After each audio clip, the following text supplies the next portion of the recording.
ঘরে ফিরলেন বাংলার একালের বাঘ, বাংলার বাঘ অনুব্রত মণ্ডল। হ্যাঁ, আশুতোষ মুখার্জির প্রায় 100 বছর পরে বাঙালি আর এক বাঘ পেয়েছে, বাংলার বাঘ অনুব্রত মণ্ডল। তিনি অবশেষে ঘরে ফিরলেন।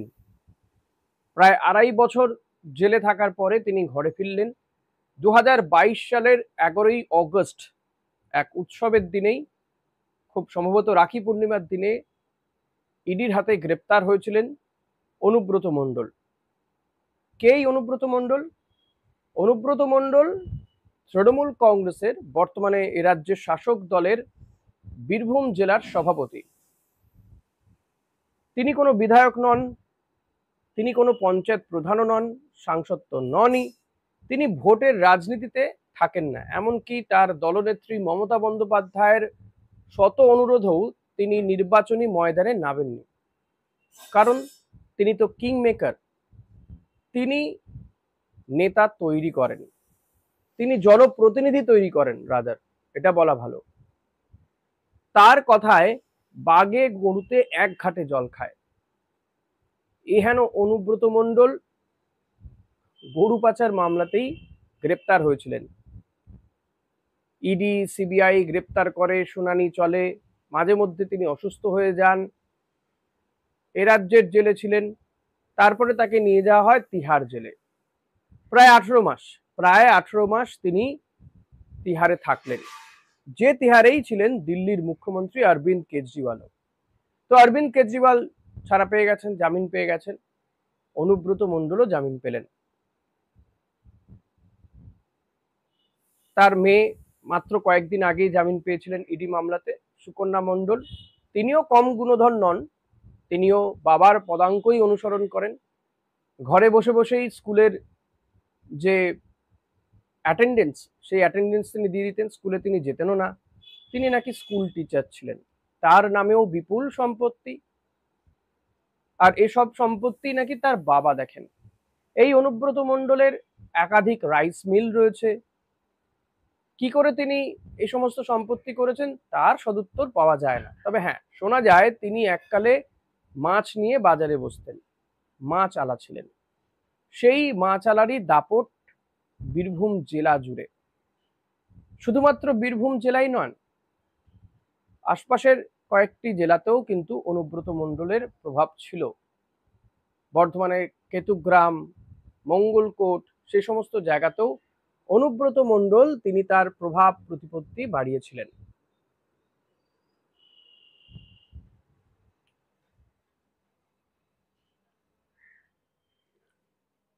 এহেন অনুব্রত মণ্ডল ছাড়া পেলেন আবার একটা উৎসবের আগেই। আর এমন একটা সময় তিনি ছাড়া পেলেন যে সময় তৃণমূল কংগ্রেসের গলায় কাটার মতন আর্যিকর কাণ্ড বিধে রয়েছে। পদে পদে সুপ্রিম কোর্টে প্রশ্নের মুখে পড়েছে। সিবিআই আজ বিধায়ককে ডাকছে, তো কাল দলের ছাত্র যুব নেতাদের কারো একজনকে ডাকছে। এই সময় সমাজের বিভিন্ন স্তরের মানুষ শাসক দলের বিরুদ্ধে বা শাসকের বিরুদ্ধে আন্দোলন করে তুলেছে, সরকারকে কার্যত বাধ্য করেছে তাদের দাবি দাওয়া মেনে নিতে। জুনিয়র চিকিৎসকদের দাবি মেনে কলকাতা পুলিশ কমিশনারকে সরিয়ে দেওয়া হয়েছে, স্বাস্থ্য দপ্তরে একাধিক রদবদল হয়েছে, পুলিশেরও একাধিক রদবদল হয়েছে। বেশ কিছু সিদ্ধান্ত এমন নেওয়া হয়েছে যেটা না নিলে জুনিয়র চিকিৎসকরা তাদের আন্দোলন তুলছিলেন না। এমনই পরিস্থিতিতে অনুব্রত মণ্ডল ছাড়া পেলেন। যদিও এই ভবিষ্যৎবাণী লোকসভা নির্বাচনের অনেক আগেই মমতা বন্দ্যোপাধ্যায় করে রেখেছিলেন যে অনুব্রত মণ্ডলকে ছেড়ে দেবে, এবং পুজোর আগে আগেই, ইলেকশনের লোকসভা নির্বাচনের পরে পরেই হয়তো অনুব্রত মণ্ডল ছাড়া পেয়ে যাবেন। একদমই ঠিক তাই হলো। লোকসভা নির্বাচনের পরে এবং দুর্গাপুজোর আগে আগে বীরভূমের বোলপুরের নিচুপট্টির বাড়িতে এখন উৎসব। অনুব্রত মণ্ডল ঘরে ফিরলেন। আর এই ঘরে ফেরার যে যাত্রা, গতকাল রাতে তিনি জেল থেকে বেরিয়েছেন, তিহার জেল থেকে তার মেয়ের হাত ধরে তিনি বেরিয়েছেন, কারণ মেয়ে তাকে আনতে গিয়েছিল। তারপরে মধ্যরাতে ফ্লাইট, ভোর রাতে কলকাতায় ফেরা, এবং তারপর আজ সকাল থেকে অনুব্রত মণ্ডলের বাড়ি ফেরা, আর বাড়ি ফিরতে ফিরতে তার কনভয়ের পিছু পিছু সংবাদ মাধ্যমে ধাওয়া করা, বিভিন্ন জায়গাতে অনুব্রতকে স্বাগত জানাতে মেয়ে ছেলে বুড়ো একেবারে মালা ফুল নিয়ে হাজির। বিভিন্ন জায়গাতে তাকে স্বাগত জানানো হলো রাজকীয়ভাবে। সত্যি তো বাংলার বাঘ বলে কথা। কেন?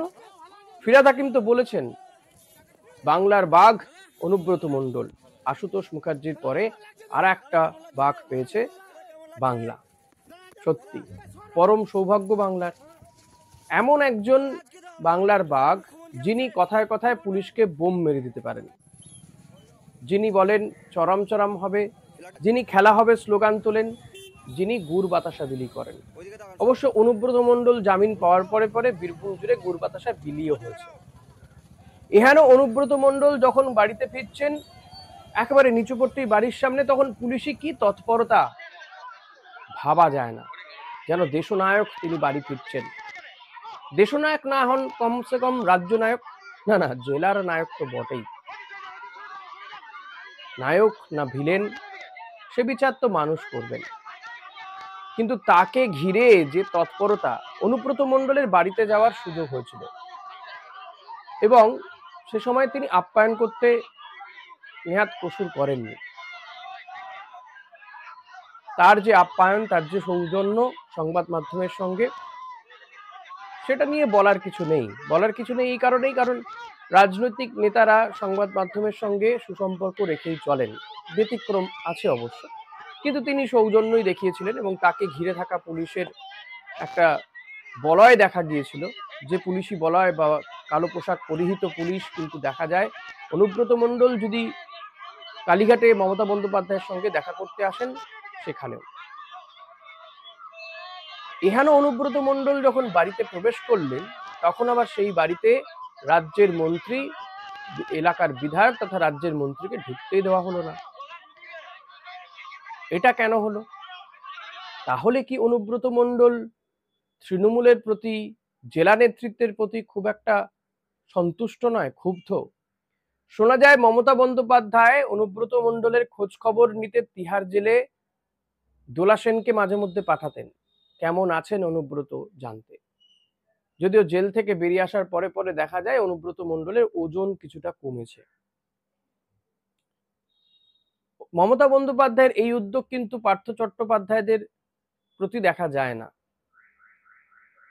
পার্থ চট্টোপাধ্যায়, জ্যোতিপ্রিয় মল্লিকরা গ্রেপ্তার হওয়ার পরে পরে মন্ত্রিত্ব তো গেছেই, দলের পদ থেকেও তাদেরকে সরিয়ে দেওয়া হয়েছে, সাসপেন্ড করা হয়েছে। কিন্তু অনুব্রত মণ্ডল তিনি জেলে থাকাকালীনই জেলা সভাপতি, এখনো তিনি জেলা সভাপতিই রয়েছেন, জেলা সভাপতিই থাকবেন। কিন্তু অনুব্রতকে ছাড়া যে দল চলে না এমনটা নয়, সেটা অন্তত পঞ্চায়েত নির্বাচন বা লোকসভা নির্বাচনে সেটা দেখা গিয়েছে। আর এই সময় দলের দায়িত্ব কাঁধে তুলে নিয়েছিলেন কাজল শেখ।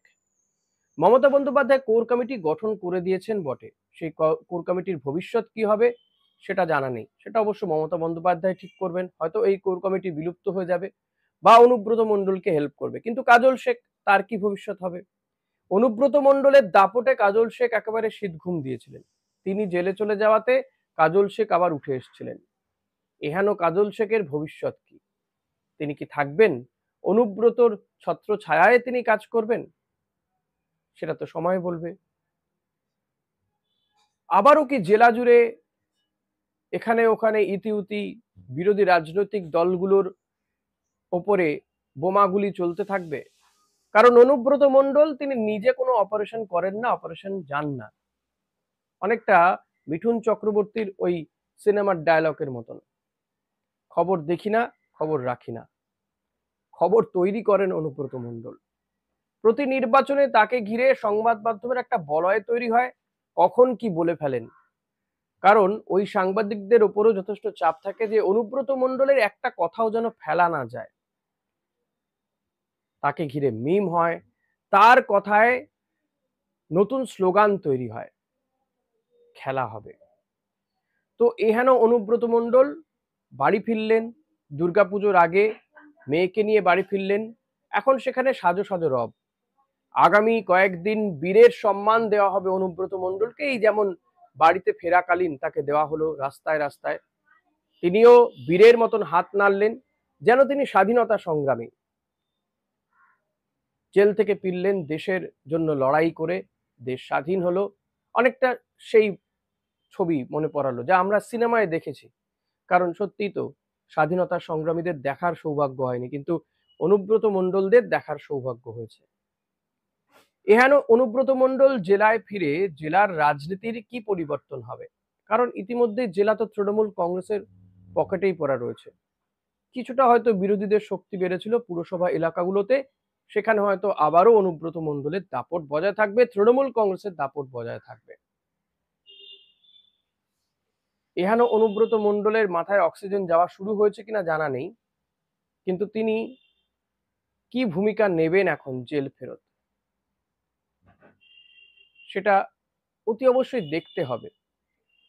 কিন্তু তাকে ঘিরে যে ছবি দেখা গেল, যে বীরের সম্মান দেওয়া হলো, তা সত্যিই বিরল। বীরের সম্মান পেলেন এই অনুব্রত মণ্ডল।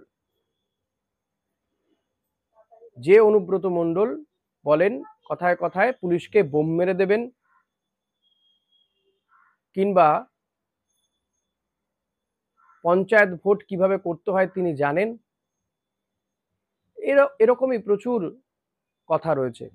তাকে ঘিরে কিছু মিথ রয়েছে জেলা জুড়ে, এবং সেই মিথ যে ভেঙে দিতে পেরেছিলেন কাজল শেখরা, সেটা তো পঞ্চায়েত নির্বাচন বা লোকসভা নির্বাচনে দেখা গিয়েছিল। এখন অনুব্রত মণ্ডল কি তিনি এবার হিমঘরে চলে যাবেন? সেটা মনে হয় না। কারণ তিনি যখন তার নিজের অফিসে বসছেন, তখন কিন্তু সেই আগের অনুব্রত মণ্ডলকেই মনে করালেন। এখন আগামী কিছুদিন তাকে ঘিরে সংবাদ মাধ্যমের এই উচাটন থাকবে। মমতা বন্দ্যোপাধ্যায় তিনি তাকে হয়তো নতুন কোনো সম্মান দিতে পারেন, বঙ্গবিভূষণ টুষণ দেবেন কিনা জানা নেই, দিয়ে দিলেও দিতে পারেন।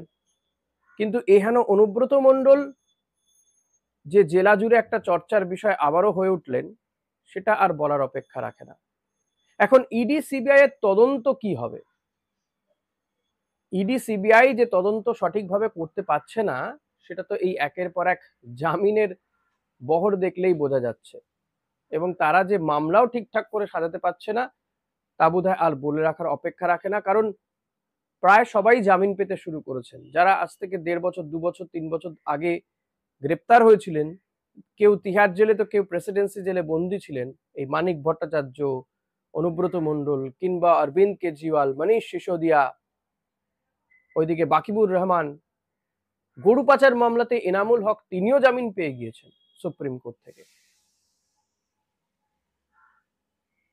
অর্থাৎ তৃণমূল কংগ্রেসের কাছে এখন বলার যে বিষয়টি রাজনৈতিক প্রতিহিংসা এবং ইডি সিবিআই এর যে তদন্ত প্রক্রিয়া, সেই তদন্ত প্রক্রিয়া যে আসলে কিছুই নয়, অষ্টডিম্ব ছাড়া কিছুই নয়, এই অশ্বডিম্ব প্রসব করে ইডি সিবিআই, সেটা কিন্তু কোথাও গিয়ে তৃণমূল কংগ্রেস বা বিরোধীদের বলার জায়গাটা আরো তৈরি হয়ে গেল। এটা বোধহয় আর বলার অপেক্ষা রাখে না। আগামী দিনে হয়তো দেখা যাবে পার্থ চট্টোপাধ্যায়, জ্যোতিপ্রিয় মল্লিকরাও জামিন পেয়ে যাবেন। তখন তৃণমূল হই হই রই রই করে বলতে পারবেন যে তাদের বিরুদ্ধে যে চক্রান্ত করা হচ্ছিল, সেটা তো প্রমাণিত হয়ে গেল। আর বিজেপি বলবে জামিন পেয়ে যাওয়া মানেই তদন্ত শেষ হয়ে যাওয়া নয়, কেউ নির্দোষ প্রমাণ হয়ে যাওয়া নয়।